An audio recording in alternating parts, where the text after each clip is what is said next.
Welcome to the Generous Life on the Frontline podcast, where we talk about where we serve in our labor, our influence, our finances, and expertise. We're very fortunate today because we have an individual who is not only a coordinator, but a coach and an accountant. Ladies and gentlemen, let me introduce you to Alan Priest. Well, welcome, Alan. Glad to have you on the podcast today. Well, thanks, Scott. Glad to be here. You bet. Hey, why don't we kick this thing off? Give us some idea. What baby step do you sit on? Where do you live? A little bit about your family. Let's just start there. I'm in Louisville, Kentucky. Have been here since 1982, so we've been settled in here for a while. We're on baby step 7. Excellent. And have been there for a while. We've got 4 kids. The youngest who just graduated from college in December. So we're not empty nesters yet, but we're working really hard to become empty nesters, and life is in a little bit of a change for us as a result. So, but that's what we're doing these days. That is great. What do you do for a living, Alan? I'm a certified public accountant. I have my own practice, and because of that, I'm fully involved in drinking the Dave Kool-Aid, because I am a tax and accounting endorsed local provider with Dave, and I also have been through the Financial Coach Master Trainer Series and am a local coach. So I'm picking up referrals through that, and also sending people through FPU as a result of that. So I interact with the Ramsey Solutions Group a lot. Gotcha. Okay, so you know what? And I didn't realize you were a coach. So that's great to hear. So give me a perspective then on when you sit back and from the accounting side. I mean, first of all, how did you get to FPU? I mean, how did you come along to that concept? Were you already living it, and then you knew about it, or what happened? Kind of both. We were already doing a lot of things like that. You know, we've had an aversion to debt most of our lives, at least for consumer debt. That's not been a big part of our lives ever since we got married 34 years ago. But we found Dave at first when he was on the Christian radio station here in Louisville. Now he's on a commercial station with a lot more coverage. But we were listening to that, and I heard about FPU, signed up for it. My first FPU materials were so old, so long ago, that one, the copy of the financial piece that was in the text, Dave actually had hair. Second, I mean, it's like the second printing of the book in 1995. The course materials are spiral bound down the side, and all the audio material is on cassette tape. So we go back a really, really long way. And so we took the course, and then it just sort of sat there for a while. We were still doing some of the stuff, but not as fully involved. Went on through life a little bit more and thought this would be a good thing to start doing at church. So that's when I first started doing coordinating. And that's been, 10 years ago now, probably was the first course. I've lost track, candidly. And that, kind of, when you coordinate a course, you really have to live the stuff a lot more fully than if you're not, So that caused us to start doing some of the things we weren't doing.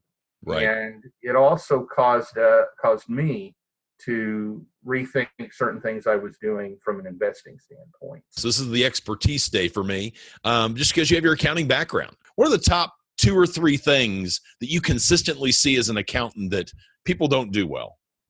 One of those is they misunderstand the relationship with debt and taxes. They seem to think that debt, because certain types of debt are tax deductible, that it's a really big deal and that they ought to be doing that. Now, Dave talks about that in the course, about how it's just such a small deduction that you end up getting. And I'll amplify that because I live that every single day. The other is just having foundational structure to life, because so many people that I deal with on the professional side, either on the coaching piece, and these are people, a lot of times in coaching, it's people in crisis, but not always. Sometimes it's folks who are they're just wanting to get some things straightened out. And on the tax side, both, we run into people who really don't have much intentionality about what they're doing. when that happens, and Dave says in the video, you can wander into debt, but you can't wander out of it. Well, you cannot wander into retirement savings. You cannot wander into financial security in any way. And that's really my focus, is trying to, it's in the focus of my practice for 35 years, is, the right answer is how do we retain as much as possible? It's not how much tax refund do I get. I have to teach people that's the wrong question to ask. The right question is how do I win financially? What percentage of your clients come to you already with a budget intact that they're following? Very few. It's 5%, 10%? Yeah, it's in that range. Yeah, okay. It's not very high. Now, that doesn't mean that they don't have a clue as to what's going on. True. I have some who do budget, but not with a zero-based budget. They don't name every single dollar, but they name a lot of them. Yeah. And candidly, for a lot of people, that works okay. They have some slippage in what they're doing, but it's their life, and life happens to folks. Yeah. So if there's a little bit of slippage, it's not a big disaster. Right. Naming every dollar works better. Sure. Right? If we can get them to name most of the dollars, right, then that's a pretty good accomplishment. I remember one of my budget meetings I had at a McDonald's one time. This couple, good income between the two of them. Solid income.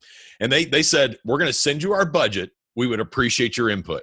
Mm-hmm. I said, are you serious? They said, yes. We show up and, how serious are you about getting out of this debt is my main question. Do you really want out? Is it a big deal for you? If you don't want out, you're not going to get out. Right. That's the attitude, the emotional intelligence side of this whole thing. Anyway, we're sitting there, and then I'm looking at their entertainment budget, and it's like $400 to $500 a month. Right. And I look at them, I go, oh, are those tickets for the college games down the street? They go, oh no, we already bought those. Right. I'm going, well, you may have some margin right here. you may have a little bit of margin that you could play in right here, but it is those kind of conversations. It's just having conversations. Guess what? They're doing well. They were already putting money away. They're going to have a retirement, but they need to clean up this debt so they can do more with their life and do, are they going to see it as stewardship? Are they stewarding it well? They got to, I just throw out the questions to get them to evaluate where they are from that perspective. So it's just always interesting to watch that play out. Yeah, very much so. I have clients who a stewardship approach resonates with them. Yes. I have other clients whose faith backgrounds are different or aren't there. And, you have to take a different approach with that. Nobody really wants to lose with money. Nobody wants to get old and have nothing. Most folks want to leave stuff for their kids. All those things happen.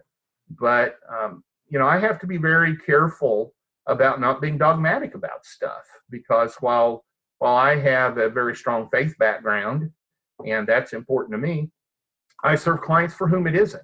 I have people who come into my FPU classes who are not, right. Who are not church affiliated, anything else. And I think it's very important in those environments, in those circumstances, to be a bit cautious about how we go through some of the faith issues for a couple of reasons. One, it doesn't mean anything to them. If I use certain words that are almost code words for Christians, they don't know what that subtext is or what that meaning is. You throw out a word like stewardship, and people look at you like you got two heads. They don't know what it means. Yeah, or you're going to send them off the highway because they're going to go, I don't need this. I don't need, you're going to feel like you're talking down to me, mm-hmm. and you're not talking to me on my level. I hear you. Well, and I've had people come up and say, I don't care what anybody says, I'm going to keep this credit card. It's like, okay. It's your life. It's not mine. Absolutely. It's your, personal finance is personal. Yep. So if that is a world that works for you, even if it doesn't work well, we'll have this cautionary description of the whats and whys and what are you doing with it and how are you managing it. But it's far from the end of the world. Even these people who come in and they're budgeting 90% or something. Okay, that's better than if they're budgeting nothing. Absolutely. So it's all got to work for an individual. And and with all the different types of people that I serve, I think that's one thing I've had to learn over time is to have a little bit of flexibility and just understand that we got to reach people where they're at right now. Now, when we reach people where they're at, then we might guide them to another place.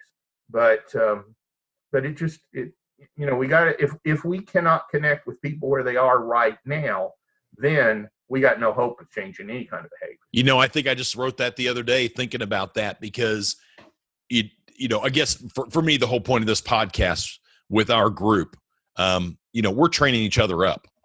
Mm-hmm. And you only grow if you choose you want to grow. I decide I want to be better at what I'm doing. And part of that is always about communication. Dave talks a lot about the disc profiling, people understanding their personality. Well, understanding your personality means you need to understand how you communicate well with people or you don't communicate well with people. Is there any specific thing you've seen people have more success with, whether it's handwritten down, whether they're walking in with your spreadsheets, whether they're walking in with a software package, or talk a little bit about how things have changed with regards to how people handle their finances over the last 10, 20 years? Well, certainly in the very beginning doing FPU classes, all the material was on paper. Every single bit of it was on paper. Now, this may sound strange from a CPA who's pretty technologically adept. I just started a class last Sunday, and I told the class, the first couple times you do this, you probably ought to do it on paper, because it gives you a much better feel for what's going on. Right. It also forces the couple, if it's a couple, to work together a little bit more if it's on paper and you have to physically change things. And that, to me, that puts it a lot more real. It's sort of the same idea of using green dollars rather than the debit card all the time. 15 years ago, people like me were using spreadsheets, but regular people, normal people, they really weren't. And then you've had this explosion of tools that are out there, including one that Dave's got. But a lot of people don't use them very well. There are a whole bunch of folks who have those things on the computer and then they aren't doing them. The budget's not the end goal. Right. Budget is the tool to the financial piece part. What are 3 tips that you here are the biggest failures most people have, but here's what they ought to be doing with it? What do you say to that? There's some really simple things. Be intentional. Most people don't have any sort of plan. The budget is part of the plan, but it's not the whole plan. Part of it is what's our goal? Where are we trying to get to? What are we trying to accomplish?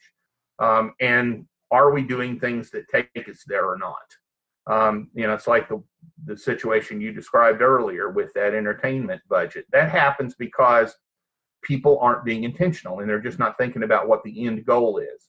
A budget in and of itself, what I tell people all the time, that's not the goal. Let's decide what the goal is and use the budget as a tool to get there. So the intentionality is about let's keep track of what's going on, but let's make sure we understand what the goal is and have a goal. And that goal is going to change. So, we don't get locked into it. We got to change it as life changes, as circumstances change. We do that. The other is to have some degree of organization. I'm really, really expensive to sort out just piles of junk. I do it reasonably well, but I don't like doing it, and I'm really expensive. And the problem is if I'm sorting out just piles of stuff, it means to me you're not being intentional because you don't know what's going on. So those 2 things are important. The other part is it sounds a little bit trite, but if it's a couple, they've both got to know what's going on. One of them's going to know more than what the other knows, but it is really heartbreaking when I deal with couples, and particularly when I get into an end of life situation, and I've done that, where you have a spouse who has no clue about where and what anything is, and they've made no provision to have a clue. And that is difficult. That's probably one reason why, frankly, I like, as a coordinator, doing the legacy journey maybe more than I like doing FPU. FPU is fun, and FPU is basic blocking and tackling, and you see people who can have really some significant steps in their life. But I've been the coordinator for legacy journey now 5 or 6 different times. I've probably done as much as about anybody around, and those are really cool classes because that's where we sit down with people and say, okay, you're starting to be intentional with money. Let's be intentional about life. And where do you want to be in life? Because that really becomes the question. The money, again, is not the end. If the money is just a means. Even getting control of our money is just a means. The end is, what does it mean? What do I do? Where am I going? How am I going to decide what to give? What am I going to want to accomplish? How do I decide how much more I'm going to spend? And how do I decide how I'm going to give? I have clients who don't give well. They give a lot.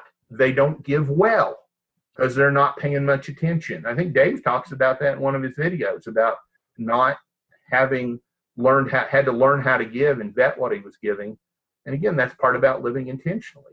Let me ask you this: Legacy Journey, you brought it up. Is there a certain target market you've put onto Legacy Journey for who you invite to it? People who are kind of in those midlife crisis parts in life, who are in their 40s or 50s, people who are trying to figure out what to do about money and kids. Those are really good folks for it. I've also had some older people in it, people in their 60s and 70s who got attracted to it by the idea of, we're going to plan how to lay out everything for the people who will follow on behind you and deal with your stuff. What percent do you think have already gone through FPU or know the language well enough that they're coming in? Like, are they maybe step 4 and beyond? Who are these people typically? In the courses that I've done, only a few have been through FPU. Most of them have not. So folks who really understand the language, we have to do that at the beginning. And the first lesson kind of gets into some of those things. Okay. Most of them are baby step 4, 5, 6 area, and part of that just because where they're at in life. And also, if they're totally out of control in that age, they need to be over an FPU anyway. Right. And they're usually not thinking about this long-term planning thing. If they know they're out of control, they're more interested in, how do I get under control? I've been helping our church through our generosity team that I'm a part of. I've helped them see such a bigger vision about our large church body that has 10 to 15,000 people who come through a weekend. Right. We have 3,000 core families. If you average $47,000 per family, that's $134, $141 million in debt. I try and give them a much bigger vision that, do you know what we are going to do as a church and what we are going to be blessed in doing when we help free our families? Right. When we just get our 3,000 core that show up all the time and are engaged and plugged in and already giving, and then all of a sudden they can give more and they start seeing it and feeling it and understanding and the impact we'll make within our community and mission. I mean, the vision, and but it has taken probably 3 years of giving vision onto our church leadership to hear it consistently. And hearing my stats from my 15th class now, to see the numbers also. Guess what? We're just average. Right. We're nothing special. There's a lot of people coming here. There's nothing special about us. We're average givers. We're average attendees. We just have a large volume. It doesn't make a difference. So so to hear that about Legacy Journey for me is exciting because I want to watch that next level. I can actually see that as a compliment now to the estate design class that may really bust into some detail about design, but you kind of build the why. You're building more of that why with Legacy Journey is what it sounds like. It very much is the why. The design is just the nuts and bolts. That's how do we accomplish it. That's not really the most important question. The most important question is the why. What do I want to accomplish? Yep. What do I want to accomplish in life? What vision do I have for my kids? What do I want to equip them to be able to do? I've never had a client who successfully retired from something. I've had a whole lot who successfully retired to something. And when they know what that to something is, and that's been a stated goal, then they make a plan, then they've got some encouragement. That's the whole theme that comes through all of Dave's stuff. FPU, handle money intentionally. Legacy Journey, live intentionally. If we're just drifting through, we can't do what God calls us to do. Well, Alan, listen, I appreciate you being on the podcast today. This is going to be great information. It gets kind of a next level thing. Your background, your expertise, a combination of doing your accounting along with building it what I kind of call the right way. It's not that you're out there trying to build a bunch of clients out of everything. You're out there serving, and naturally, I know you build trust.